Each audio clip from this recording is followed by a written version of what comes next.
So morning guys, welcome to the channel. Another early start. Hope everybody is well. I'm doing okay. Yeah, I had to go to the doctor yesterday, so if people ordered on Monday or whatever, orders are slightly delayed, I totally apologize. My fault. They'll go this morning. But I finally got a diagnosis of fibromyalgia. I've been in incredible pain, um, basically all day, every day. But they've found a temporary solution anyway, so I have some relief this morning, thank God. So sort of half feel like a human being. I was getting like my right arm was seizing. So was my left leg. I was developing a limp, and I was pretty worried about myself. I obviously didn't want to publicize that on the internet, right? It's your private business, but I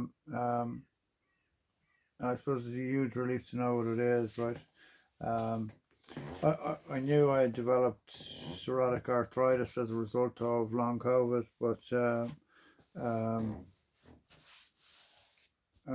it just seemed to worsen. Initially, I responded well to the medication, but then over time, it seemed to worsen, and this week was just incredibly difficult. So apologies for any delay, and I will get everything done today, and go back to the doctors again today. But look, that's just the way my life is at the minute, and I have to accept it and move on and stay positive, and keep pushing. Just keep pushing forward, even if it's just a tiny little piece at a time. So yeah, I mean, I'm doing great. I'm gobsmacked by the generosity of the fishing community. So I've been talking a bit with Mick in Jersey, so going to get out there for at least a long weekend this summer and do some fishing from Mick's boat, which I'm really looking forward to. He's a great character to fish with, and he's a bloody good angler, right? So and I love a bit of boat fishing, especially these days. So I find the rock up and a little bit difficult, right? Now I'm sure that will come back, right? But it's not an issue for me. I generally fishing on the sand and in the estuary and all the rest. That's where all our really big fish are. So, but it's just my hands and stuff were very, very sore. But high dose steroids seems to be doing the job, so we won't complain.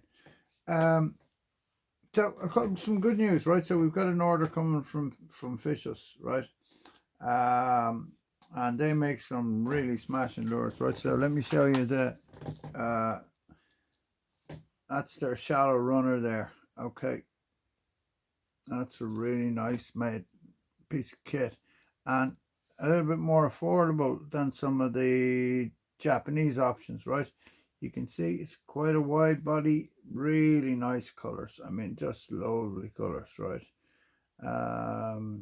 Got quite a few fish on that last year, right? Give me 1 second. So I put my hand on it. Oh my gosh, where do I brush? Too many lures for my own good. That's the problem. I'm sure there's a group somewhere, a support group somewhere for people like me. No, I can't put my hand on it. The Espetite. Oh, here it is. Stare me in the face. Okay. So, the Espetite, right? And that is the 110. I have that coming in a range of sizes. I also have some other stuff. I've got the Don Baloney and some other stuff, and we're going to expand that range all the time, right? So lure fishing is changing again, and new methods are emerging all the time, especially in the largemouth bass tournament fishing scene, that are going to be totally applicable to saltwater fishing for bass. I'm just trying to source the right heads, right, for strolling baits, right? I mean, incredibly clever idea. and it gives all of your soft plastics that wobble action, right? And we all know that that wobble action is absolutely killer for bass. Like it was the wobble action that made the feed shallow such and still is such an effective lure, right? But I just have a little bit of work to do in sourcing the appropriate jig heads, etc. Um, for that technique. But no doubt they will show up, and I will find a wholesaler. Other good news is, right, so I showed you, so let's take, sorry now, so the Asturi 110 in 500G, right, an absolutely killer surface lure, right, I mean, just fantastic. You know, it'll fish in a flat cam, it'll also fish in a bit of wave, it'll cut through wind, you know, it'll do all sorts of stuff for you, right? But it is rigged with treble hooks, right, which are notoriously damaging to bass, right? Particularly, like, how many bass have you blinded and stuff?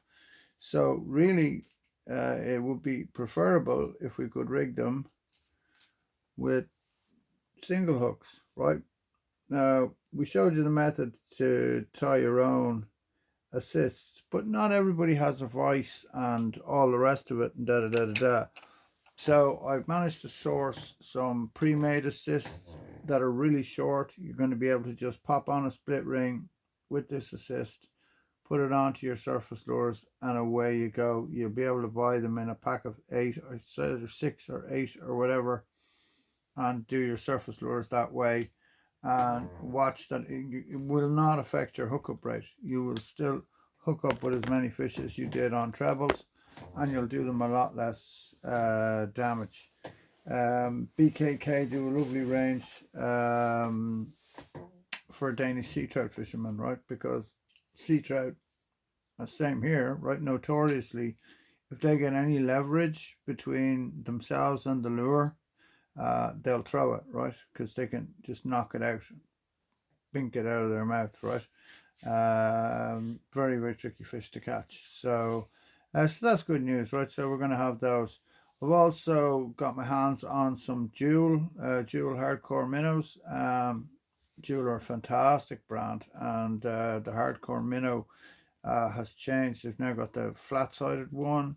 So I've bought in for, well, some for trout and salmon, and then some for sea fishing, particularly with the younger anglers in mind. And also, yesterday we got in some of the drift deals. I showed you those yesterday.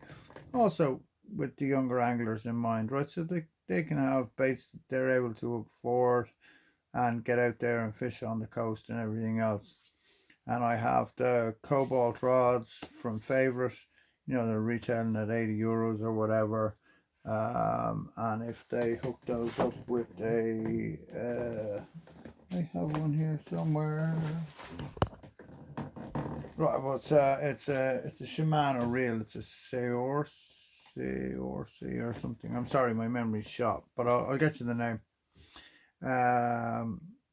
They're going to be able to get like a reasonable, like, modern lure fishing kit, you know, that mom and dad can afford to buy for them and get them out on the coast and all the rest of it. And you know, if you've got kids that are fishing, you know, get a hold of me, and I'll work something out with you. I'll help you out, right? We'll get it sorted out, because it's expensive, and you know, we want the next generation of anglers coming up, right? We want to encourage as many people as possible into our sport, right?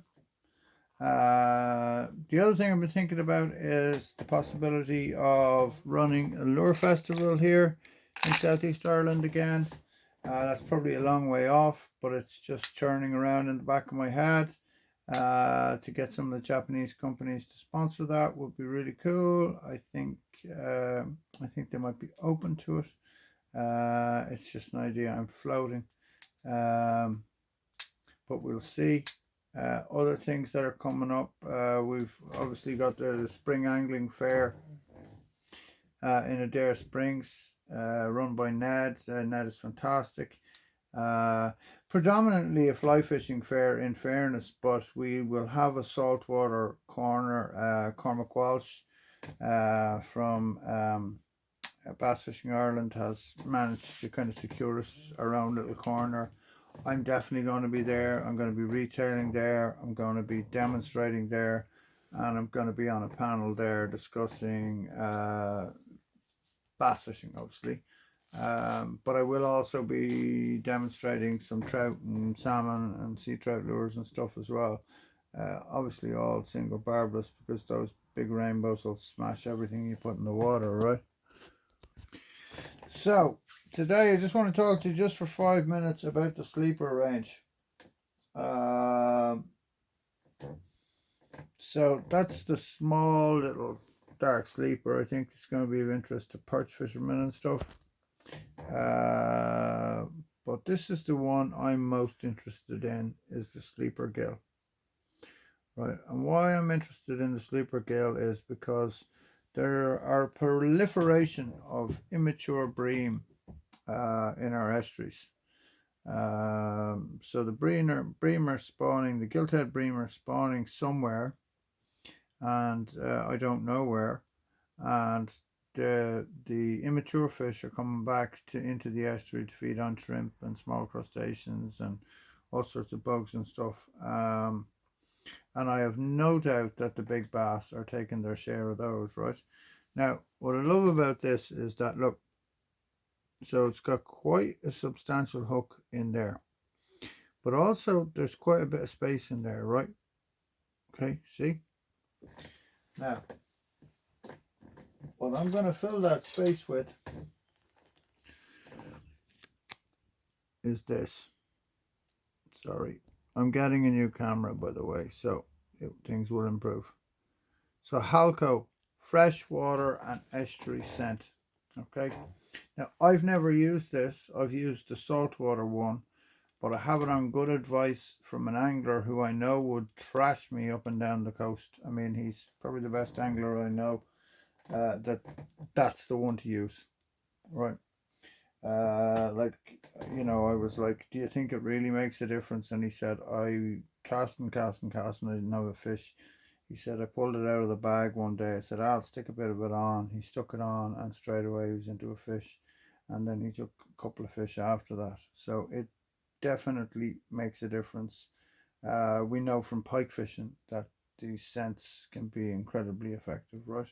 So, so that's where it's going. It's going in there and onto the bait. We're going to blob in there and smear a bit on the bait and get a bit of a scent trail going as I bump that bad boy along the bottom, right? And there's a couple of holes up in the back of an estuary, I know, that if you fish them on low water with a bit of lugworm, it's just like, you know, a bream this size over and over and over and over again.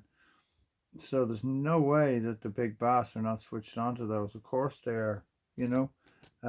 So going to be getting in some of the sleeper gills. Definitely, I really like that IU color.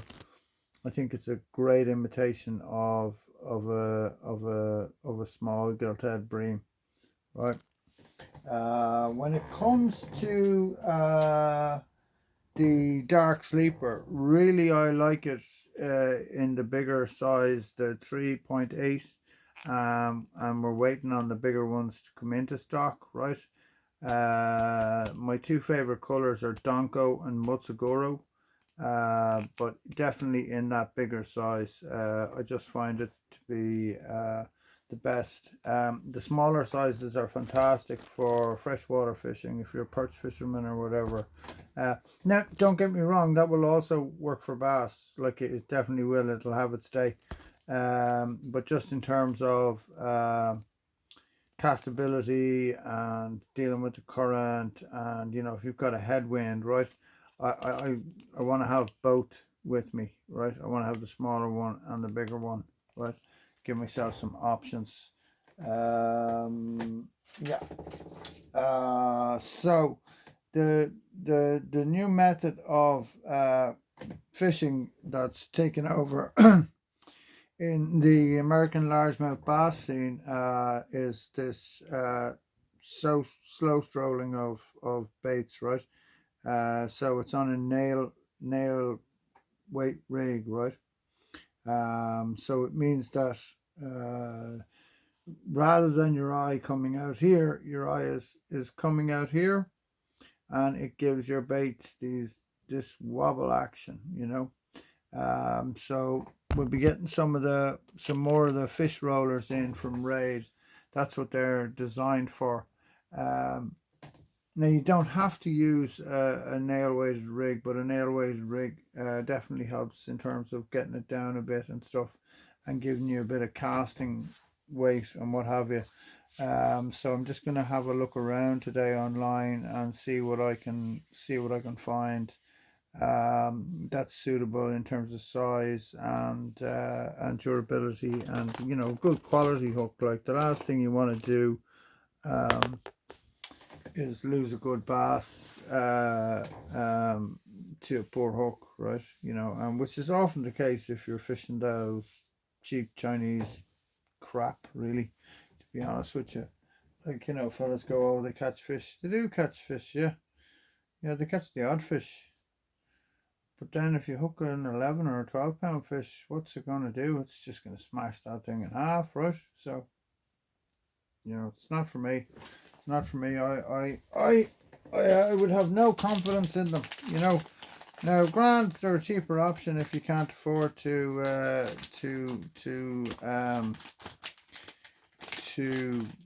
pay for very expensive lures, and I get it, it is very expensive. Look, I totally understand, you know, and as a retailer I wish I could sell products cheaper, but I can't, you know. I can't, because there's no margin. I'd literally be working for nothing, you know. My prediction for this year is that these baits are going to be huge. You know, I showed them to you yesterday, I'm showing them to you again today. It's the Mad Slug 150, right? From Madness. I mean, Madness are just such an innovative company. It comes in such a gorgeous range of colours. French Wakasaji, Secret Awashi, you know, like, can you see a bass turning that down, you know, rigged on a weedless head, you know, fished in the current? I mean, imagine the movement in that tail. It's going to be absolutely fabulous. You can also fish them on an offset hook, right? So no jig head is required at all. You can just flick them out there and jerk them back, you know, so they'll jig from side to side. Yeah, so I think they're really going to do a lot of damage this year. There's going to be a lot of big fish caught on that lure. So that's kind of it for this morning, folks. It's not very long, but I've got to get myself I've got to get my orders organized, and I've got to get myself back into the doctor and see if we can get on top of this problem that I have. But it's good to know, at least now I know, and the pain has gone out of my left leg and stuff with the medication, so thank God for that. But I'm feeling it's going to be a good year. We're going to have a good season. The sun is shining here this morning. You know, another couple of days of that, if the wind changes direction and the temperature goes up a little bit, I think we're going to start to see some good fish on the coast, and I'm certainly going to be looking for them as soon as I'm fit enough, you know, as soon as I'm able, once I've got the all clear from the medics and stuff to go ahead and get out there fishing. So in the meantime, tight lines, guys. Thank you again for all your support and your business and all the rest of it. And as I say, I'm going to look into getting these talks moved, just not from YouTube, but get them put onto a podcast platform so that people can listen in their car or whatever. So we're going to have a look into that. And we've got the new camera system and all that arriving this week. So the sound and the picture quality, and you know, my ability to show you lures and talk about how they work and don't work, or you know, whatever, what's hot and what's not, right? Um, um, will go up exponentially, because it's just a lovely little setup, right? It follows you around as you go, and you know, I jump around the place. I do. I digress all the time, and somebody posted, it's very kind of them to keep digressing. It's what makes it interesting, you know. But yeah, I'm looking forward to the season ahead. I can't wait to get out to fish for some stripers. I'm thinking about going down to Spain in the next few weeks. As it hots up down there, that we'll start to get some really good fishing down there now soon. Again, it'll be shore fishing. We look for bass and bluefish and all that down around Tarifa. Um, I have a place down the Costa del Sol, so I might as well go down and utilize it, right? Um, yeah. So other than that, nothing new or striking today. But if you're out there fishing, tight lines, and you know where to find us. You know where the shop is. If you have any questions, drop me a WhatsApp or give me a phone call, and I'll do my best to talk you through whatever it is you need. Um, yeah. So mind yourselves, tight lines, be good. A1.